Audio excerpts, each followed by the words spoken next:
வணக்கம். இன்றைக்கு ஒரு கதையின் மூலமாக நாம் தியானத்தை பற்றி பார்க்கவிருக்கின்றோம்.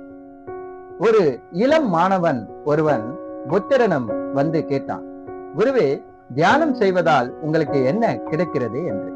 புத்தர் புன்னகைத்தபடியே கூறினார், எனக்கு எதுவும் கிடைப்பதில்லை என்று. மாணவன் ஆச்சரியத்துடன் மீண்டும் கேட்டான், அப்படி என்றால் ஏன் தியானம் செய்கிறீர்கள் என்று. புத்தர் அமைதியாக பதிலளித்தார், நான் இழப்பதற்காக தியானம் செய்கிறேன் என்று. மாணவன் மீண்டும் ஆர்வமாக கேட்டான், எதை இழக்கிறீர்கள் என்று. புத்தர் கூறினார், நான் கோபத்தை இழக்கிறேன், பதற்றத்தை இழக்கிறேன், பயத்தை இழக்கிறேன் மற்றும் கவலைப்படுவதையும் இழக்கிறேன் என்று. பிறகு மேலும் அவர் கூறினார், பலர் தியானம் செய்தால் ஏதாவது புதிதாக கிடைக்கும் என்று நினைக்கிறார்கள். ஆனால் தியானத்தின் உண்மையான பயன் மனதை துன்பப்படுத்தும் கோபம், பயம், பதற்றம் போன்றவற்றை விடுவிப்பதில் தான் உள்ளது. மனதை பாரமாக்கும் எண்ணங்கள் நீங்கும் போது அமைதியும் மகிழ்ச்சியும் இயல்பாகவே நம் வாழ்க்கையில் மலரும் என்றார்.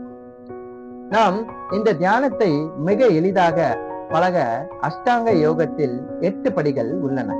அவை இயமம், நியமம், ஆசனம், பிராணாயாமம், பிரத்யாகாரம், தாரணை, தியானம் மற்றும் சமாதி.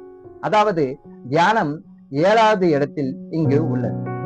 முதல் 2 படிநிலை இயமம், நியமம், முற்றிலும் ஒழுக்க கோட்பாடு. உணவில் ஒரு ஒழுக்கம், வாழ்க்கையில் ஒரு ஒழுக்கத்தை கடைபிடிக்க வேண்டும். அடுத்து ஆசனம் செய்து உடலை வலுப்படுத்த வேண்டும். அதன் பிறகு பிராணாயாமம் செய்து மூச்சை ஒழுங்குபடுத்த வேண்டும். இந்த 4 படிகளும் யோகத்திற்கு தன்னை தயார் செய்யும் நிலை. யோகத்தின் நோக்கம் ஆழ்ந்த தியானம். அதற்கு இனிவரு பயிற்சி மிக முக்கியமாகும். பிரத்யாகாரம். பிரத்யாகாரம் என்பது மனம் அலைபாயும் தன்மையுடையது. அதனை உள்முகமாக திருப்புவது பிரத்யாகாரம். தாரணை. மனதை ஒரு பொருளில் குவிய செய்வது. அதன் பிறகுதான் நாம் தியானத்தை பழக வேண்டும். பெரும்பாலானோர் யோகா என்றால் உடலை நீட்டுவது, வளைப்பது மற்றும் மன அமைதி என்பதையே நினைக்கிறார்கள். ஆனால் நவீன அறிவியல் இன்னும் ஆழமான ஒரு உண்மையை வெளிப்படுத்துகிறது. யோகா உடலை மட்டுமல்ல, மூளையையும் மாற்றுகிறது. சுவாச பயிற்சி, உடற்பயிற்சி மற்றும் தியானத்தின் மூலம் யோகா மூளை வளரவும், புதிய சூழ்நிலைக்கு ஏற்றபடி மூளையை மாற்றவும் மற்றும் மூளை தன்னைத்தானே மறுசீரமைக்கும் திறனை செயல்படுத்துகிறது. இந்த செயல்முறை நியூரோபிளாஸ்டிசிட்டி என்று அழைக்கப்படுகிறது.